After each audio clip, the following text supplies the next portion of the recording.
સાબરકાંઠા જિલ્લાના પ્રાંતિજ તાલુકાના સલાલ ગામમાં નકલી દૂધ બનાવતી એક ફેક્ટરી પર પોલીસ અને ફૂડ એન્ડ ડ્રગ વિભાગની સંયુક્ત કાર્યવાહીમાં મોટો ખુલાસો સામે આવ્યો।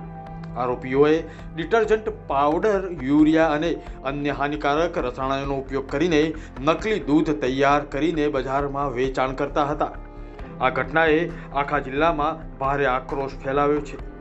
અનેક લોકોના પેટમાં આ નકલી દૂધ રેડાઈ ચૂક્યું હતું। દૂધની શુદ્ધતા અંગે ગંભીર ચિંતા વ્યક્ત કરવામાં આવી રહી છે। દાહોદ એલસીબી અને ફૂડ એન્ડ ડ્રગ્સ વિભાગના અધિકારીઓ સાથે મળીને સત્યા ડેરી પ્રોડક્ટ્સ ફેક્ટરી પર દરોડો પાડ્યો। દરોડા દરમિયાન મોટી માત્રામાં ડિટર્જન્ટ પાવડર, યુરિયા, ખાંડની ચાસણી, પાણી, તેલ અને અન્ય કેમિકલ્સ મળી આવ્યા, જેનો ઉપયોગ દૂધ જેવો દેખાતો પ્રવાહી બનાવવા માટે થતો હતો। આ નકલી દૂધને બજાર અને આસપાસના વિસ્તારોમાં વેચાણ પણ કરવામાં આવતું હતું।